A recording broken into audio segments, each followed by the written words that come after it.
Hello, and welcome to another edition of the School Safety Free Period. I'm Amanda Klinger, And I'm Dr. Amy Klinger. and we are with the Educators School Safety Network. We are a national nonprofit organization, and we provide school safety training and resources and technical assistance and professional development to schools throughout the United States and Canada. And although we have a lot of resources that are available for free online, one thing that we do every week, and we have been doing even before our current pandemic situation, is we have this live stream where we have a free period where we are a little bit less formal, but we're still pretty serious, and we talk about a lot of different school safety topics. Typically, we cover a lot of different things that are happening in the world of school safety, but recently, like everyone else, we are focusing. Only one thing happening. We are focusing on the same thing that everyone else is focusing on. But there are a number of different school safety concerns and a couple of different ways to look at this and what's happening and what we hope will happen in the future, which is going back to some semblance of normalcy in schooling. And I think it's a good opportunity to talk about some of the challenges that are confronting our schools with, specifically with regard to safety. But then also, I think there's some opportunities when we come back that this thing that everyone has gone through might change people's perceptions a little bit, and we might be able to use that opportunity to make some changes for the better in regards to school safety. So I know you had a couple things you wanted to talk about. Yeah. So those of you watching on the live stream, if you're not interested in what we're talking about, you could just watch how many times I touch my face, because there've been so much conversation about don't touch your face. I feel like I must spend all day, every day touching my face. I just was doing it a minute ago. So there's two different activities. You can listen or you can watch and count and tell me how often I touch my face, because I'm apparently Mr. Don't on what we're supposed to be doing. Well, so to be fair, though, you are doing a great job social distancing at home.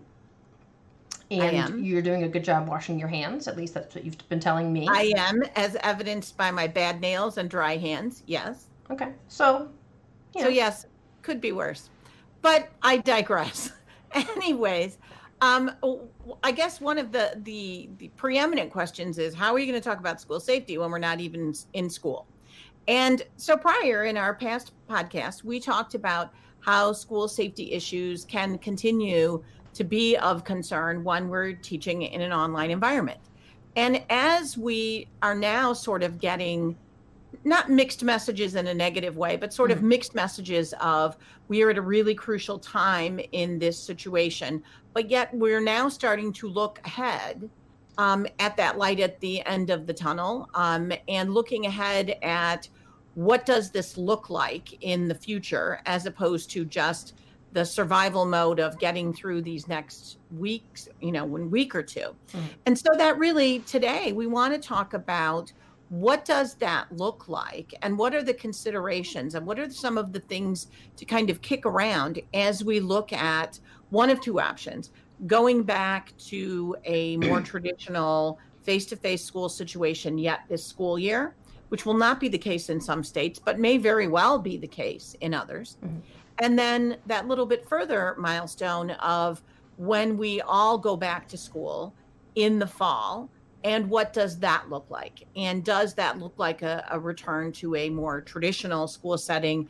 Does it look like a hybrid of, and what does that look like? And what are some of the considerations that we need to think about? So I've been reading some interesting articles about that, talking about a lot of the things that we need to be reflecting on.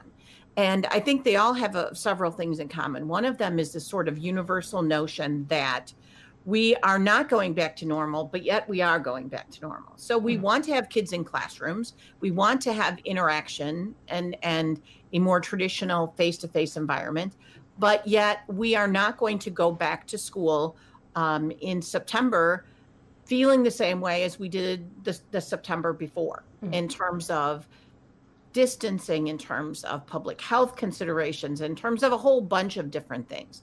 So how do we sort of hit that spot in the middle that allows us to bring the good things, that lessons learned, and bring the good things of what we used to do, and sort of meld those two together? So I think that's a really critical point to start off this discussion. Well, and I think, this there's sort of been like a pressing pause. Obviously, there's a lot of instruction still happening, there's a lot of learning still happening, but as far as a traditional school day in a traditional school setting, we've sort of pressed pause on it.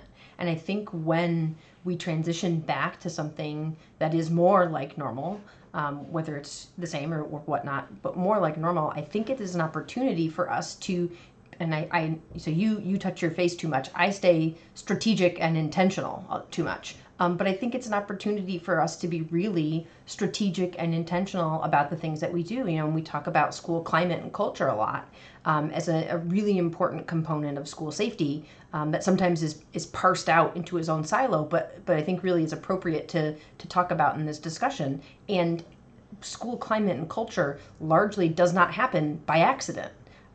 Sometimes you have happy accidents in school climate and culture, but those are things that happen when we are strategic and intentional about the way that we go about doing things.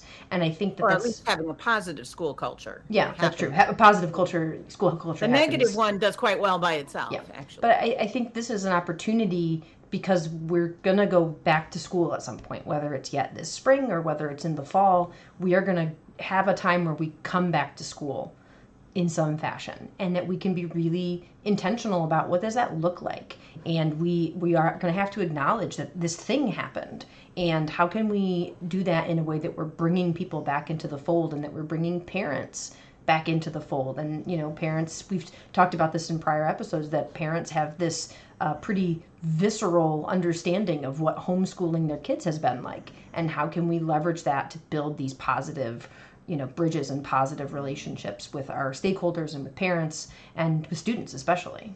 Mm-hmm. Well, one of the articles that I was reading about really sort of was talking about this potential divide that we're going to find when we bring kids back into a more traditional school setting.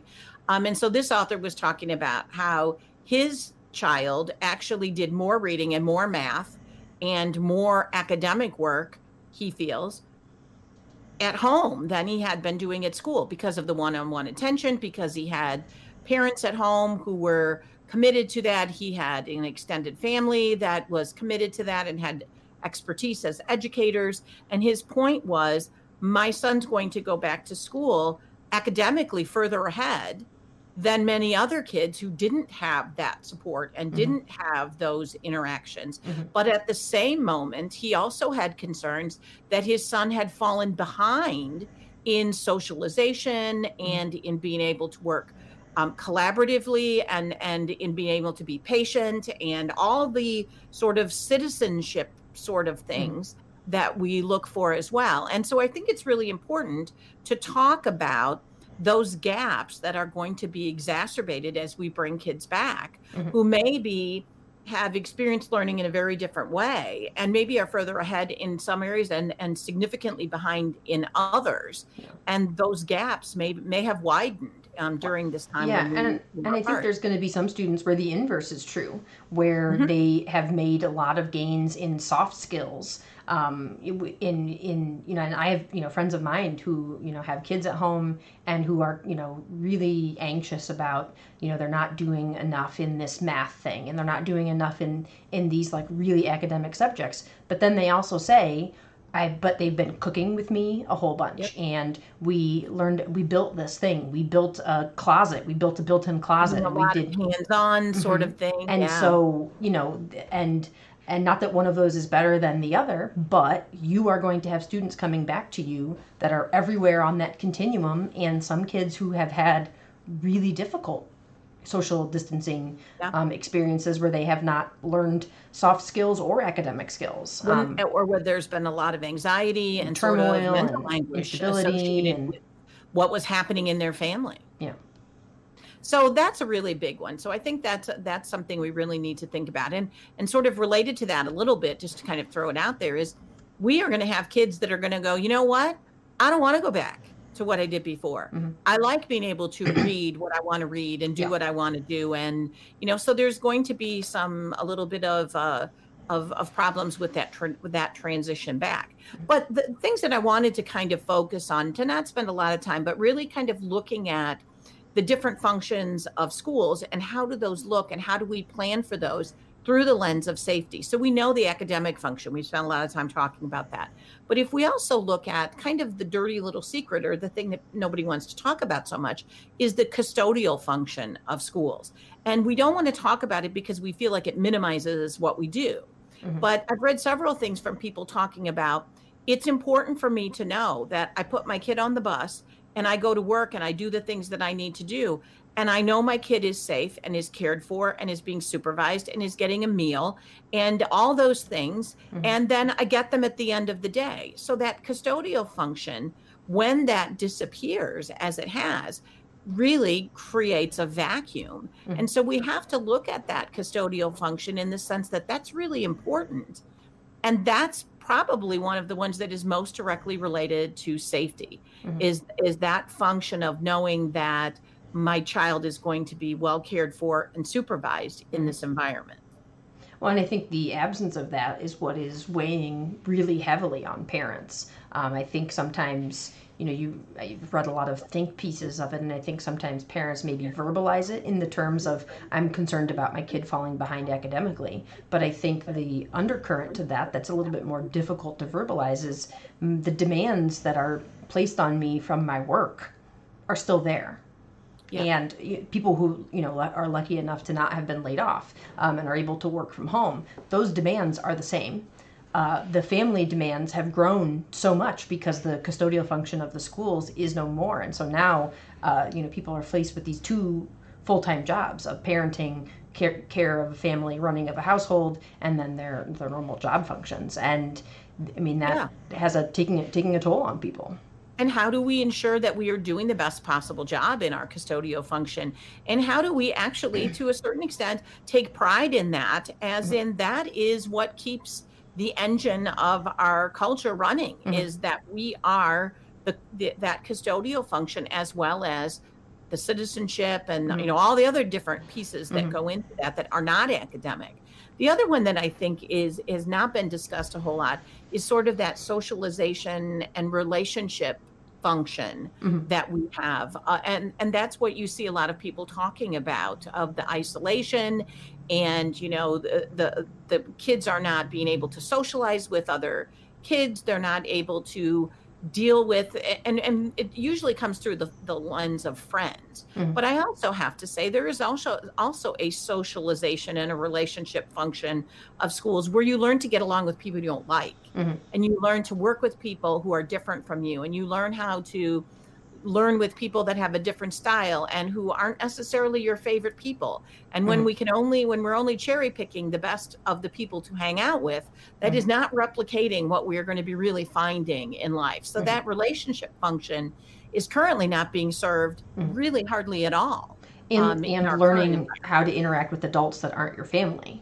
Not just social interactions with peers, but with social interactions with adults as well.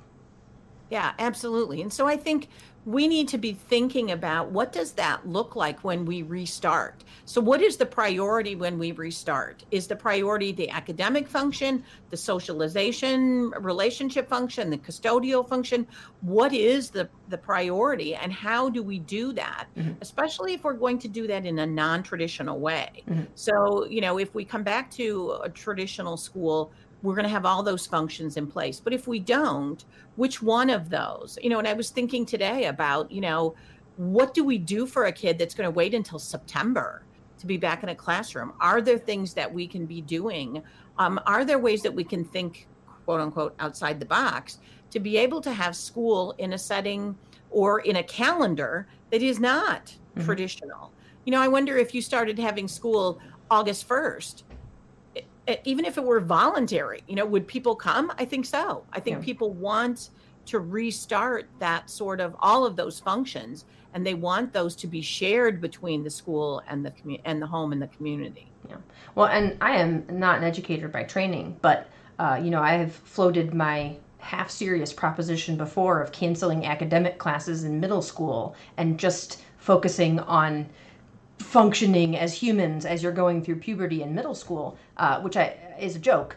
But I do think that when we come back, when we transition back to something more like normal school, I think we are going to have to resist the tendency to do full steam ahead academics. We have to make Yeah. up all the things we've lost because kids have dealt with this incredible disruption. I mean, adults are feeling it too, of the anxiety, the uncertainty, the inability to plan anything more than a week in advance, and the total disruption of routines. Yeah.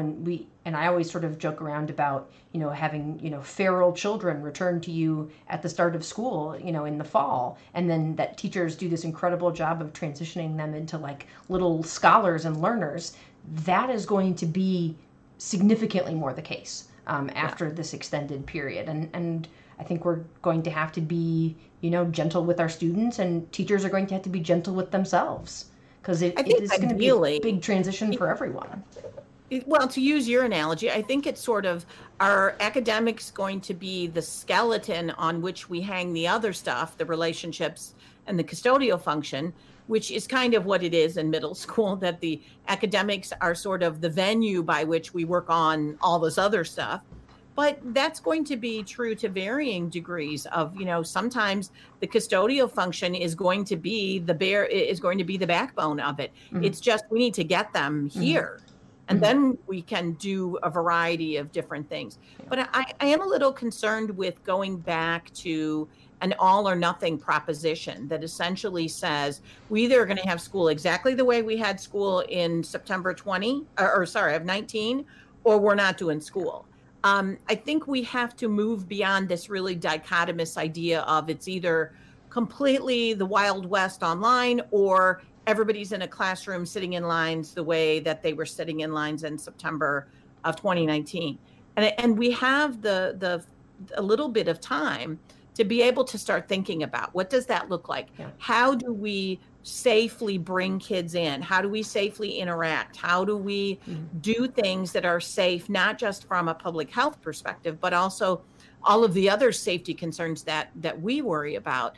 But how do we create a system that stretches and has enough give that we can pivot and go back and forth, instead of just saying, well, if I can't have you in the classroom from 8 to 3, we're not doing it at all. Yeah. And that's one of the concerns I have is can we generate a system that has that give to it, that allows us to be able to serve the custodial, the academic, the social functions simultaneously in a variety of ways. Yeah.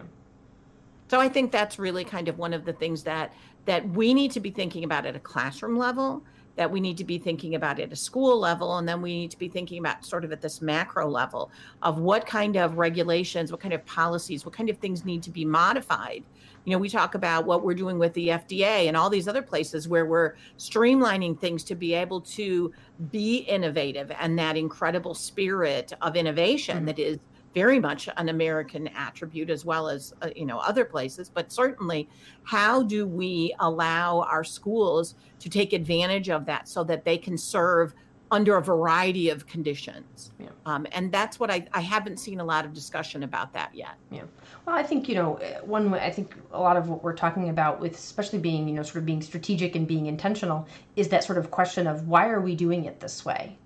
And are we doing it this way because I don't know, we've kind of always done it this way, or we're doing it this way because of this reason, and it's worse in this way, but it's a lot better in all of these other ways. And so we've done the examination of that, and we're moving forward doing it this way. And so I think that's what's going to happen for a lot of the concerns you're talking about, balancing academics and relationships and the custodial function and all those other things. That's going to happen. But our hope is that people can really take this opportunity to also examine that from our safety practices. And I want to be really clear that we're not saying, because you hear a lot of this of we're never going back to normal.